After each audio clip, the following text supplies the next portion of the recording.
बिस्मिल्लाहिर्रहमानिर्रहीम। शुरू अल्लाह के पाक नाम से जो बड़ा मेहरबान निहायत रहम वाला है।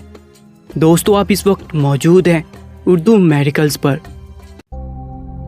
दोस्तों, हकीम लुकमान के बारे में आप सभी तो जानते होंगे कि वो अल्लाह के प्यारे बंदे और अल्लाह के वली थे। आपकी विलादत हज़रत दाऊद अलैहिस्सलाम के दौर में हुई। आपका विसाल हज़रत यूनुस अलैहिस्सलाम के दौर में हुआ, जो रमना के करीब है। रमना फ़लस्तीन में है। ये नबी थे या नहीं अभी वाज़ेह नहीं है, लेकिन वो अल्लाह के नेक बंदे और वली थे। लुकमान के मानी कसीर लक़ब है, अपनी बहुत ज़्यादा अक्ल वाला और लक़ब वाला। आपके नाम में हकीम आता है और हकीम तबीब को कहते हैं। अल्लाह तबारक व तआला ने हकीम लुकमान को हिकमत और दलाइल बख्शी थी।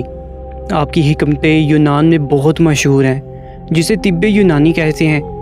कुरान पाक में अगर किसी चीज़ का जिक्र आ जाए तो वो चीज़ बड़ी अज़मत वाली और उसके वक़ार और दर्जात बुलंद हो जाते हैं। मगर यहाँ पर अल्लाह ताला ने हकीम लुकमान के नाम पर एक पूरी सूरत नाज़िल फरमाई, जिसमें हिकमत और दलाइल के बहुत सारे वाक़यात मौजूद हैं। जिसमें से एक अहम वाक़या हम आपके सामने पेश करने जा रहे हैं। इस वाक़ये को सुनकर आप बहुत ज़्यादा हैरान और परेशान हो जाएंगे। आपसे गुजारिश है कि आज की इस वीडियो को आखिर तक लाजमी देखिएगा, और अगर आपने अभी तक हमारे चैनल उर्दू मेडिकल्स को सब्सक्राइब नहीं किया तो सब्सक्राइब कर लीजिएगा, ताकि हमारी अपलोड होने वाली तमाम वीडियोस के नोटिफिकेशन सबसे पहले आपको मिलते रहे। प्यारे दोस्तों, कहा जाता है कि हकीम लुकमान के दौर में हर बेज़ुबान को ज़ुबान थी। जड़ी बूटियाँ खुद बोलकर हकीम लुकमान को बता देती थीं कि हम इस मर्ज़ की दवा है या हमसे इस मर्ज़ की शिफा है। इस हवाले से एक वाक़या मशहूर है कि हकीम लुकमान ने समंदर का दूसरा किनारा ढूंढने का इरादा किया। उनके पास एक तोता था जो उनसे बातें किया करता था। हकीम लुकमान ने अपनी हिकमत से जड़ी बूटियों से एक ऐसी दवा तैयार की जिसको खाकर तोता बग़ैर खाए पिए बिना थकान के 6 महीने तक उड़ सकता था। हकीम लुकमान ने 2 गोलियां तैयार की। एक गोली तोते को खिला दी और दूसरी गोली तोते के गले में बांध दी, और तोते को नसीहत की कि इस गोली को खाकर बग़ैर थकावट के बिना खाए पिए 6 महीने तक तुम अपनी उड़ान को जारी रख सकते हो। और साथ ही साथ ये नसीहत दी कि तुम्हें कहीं पर भी भूख और प्यास लगे तो दूसरी गोली खा के वहीं से वापसी का सफ़र पकड़ लेना और आगे मत जाना। तोते ने लुकमान हकीम से इजाज़त ली और समंदर की तरफ अपनी उड़ान भर ली। तोता मुसलसल 6 माह से अपनी उड़ान को जारी रखे हुए था, लेकिन अभी तक उसे समंदर का दूसरा किनारा नहीं मिला था। तोते को उड़ते हुए 6 माह से ज़्यादा का अरसा गुजर गया था।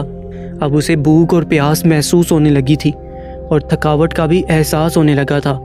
मगर यहाँ तक जहाँ वो जा सकता था वहाँ समंदर का किनारा तो दूर, उसके इर्द गिर्द दूर दराज तक ना कोई दरख्त था ना कोई पहाड़ था जहाँ वो बैठकर सांस ले सके। थोड़ी दूर जाने के बाद उसे एक चट्टान नज़र आई। वो तोता उसके ऊपर जाकर बैठ गया। दरअसल वो चट्टान नहीं बल्कि एक बहुत बड़ी मछली थी, मगर तोते को ये नहीं पता था कि ये कोई चट्टान नहीं बल्कि एक मछली है। थोड़ी देर में मछली ने हरकत की तो तोता हैरान परेशान हो गया। वो ये देखकर हैरान रह गया कि ये चट्टान कैसे हरकत कर रही है।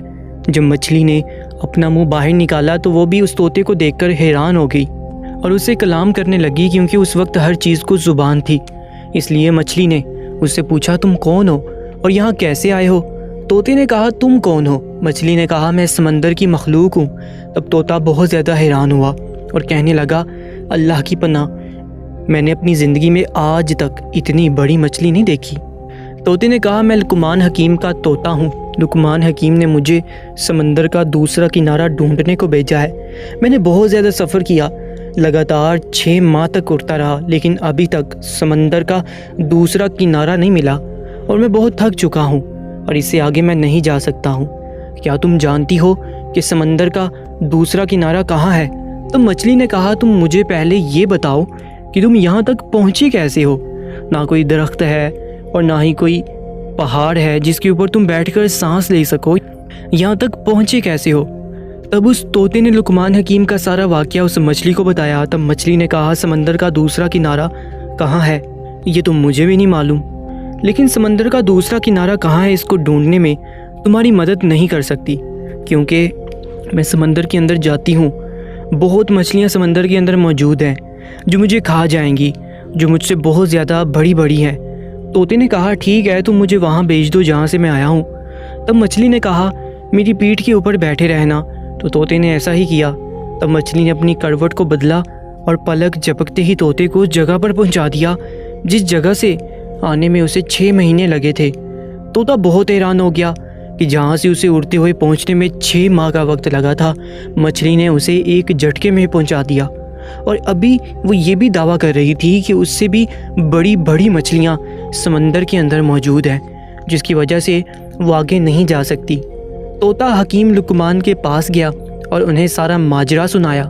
حکیم لقمان نے جب یہ ماجرا سنا تو بہت حیران ہوئے اور اللہ کی بارگاہ میں سجدہ ریز ہو گئے اور کہنے لگے کہ اللہ بے شک تو ہی جانتا ہے سمندر کا دوسرا کنارہ کہاں ہے، بے شک تو ہی سب سے زیادہ جاننے والا، بے شک تو ہی ہر شے پر قادر ہے، بے شک تو ہی ہمارا مالک ہے، بے شک تیرے قبضے میں ہی ساری دنیا کی جان ہے، بے شک تو ہی بڑا رحمان اور رحیم ہے۔ تو دوستو اس راز کا لقمان حکیم کو بھی پتہ نہیں چل سکا کہ وہ مچھلی کون تھی، اور اس طرح اس نے ایک جھٹکے میں کیسے ہی 6 مہینے تک کا سفر پار کر لیا، اور نہ ہی لقمان حکیم کو سمندر کا دوسرا کنارہ مل سکا۔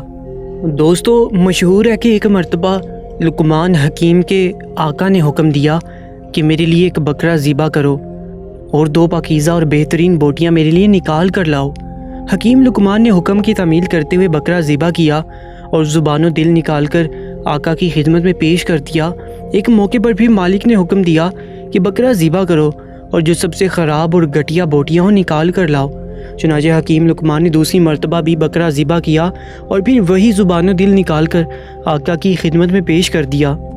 آپ کے آقا نے حیرت سے پوچھا ارے لقمان، میں نے تم سے 2 پاکیزہ بوٹیاں نکالنے کو کہا تو تم نے زبان و دل نکال کر حاضر کر دیا، اور جب میں نے بدترین اور گھٹیا بوٹیاں نکالنے کو کہا تو تم نے وہی زبان و دل نکال کر پیش کر دیا۔ آخر اس کی وجہ اور حقیقت کیا ہے؟ تو آپ حکیم لقمان کہنے لگے زبان و دل اگر پاک ہوں تو اس سے زیادہ پاکیزہ اور خوبصورت کوئی چیز نہیں، اور جب یہ دونوں گندے اور ناپاک ہوں تو ان سے بدتر کوئی چیز نہیں۔ دوستو یہ حقیقت ہے کہ زبان و دل انسانی وجود کا حاصل اور ترجمان ہے۔ ایک عربی شاعر نے اسی حقیقت کو بڑے خوبصورت اور دل نشیں پیرایہ میں بیان کرتے ہوئے کہا ہے، جس کا مفہوم ہے کہ انسان کا آدھا وجود اس کا دل اور آدھا وجود زبان ہے، اس کے علاوہ جو کچھ ہے وہ گوشت اور خون کی صورت ہے۔ مسند احمد کی ایک روایت ہے کہ کسی شخص کا ایمان درست اور صحیح و سالم نہیں ہو سکتا، احساسات و وجدان، ضمیر، جذب و کیف، وارفتگی اور آشفتگی کا سرچشمہ ہے۔ یہ صرف خون اور لہو کی گردش نہیں کرتا بلکہ افکار و نظریات، خیالات و اعمال میں بھی ربط باہم کا ذریعہ ہے۔ اس کی طہارت اور اس کی پاکیزگی میں پورے وجود کی پاکیزگی مضمر اور پوشیدہ ہے۔ مزید ایسے ہی سبق آموز واقعات کے لیے ہمارے YouTube چینل اردو میریکلز کو سبسکرائب کر لیجیے گا۔ اپنا بہت زیادہ خیال رکھیں۔ اللہ نگہبان۔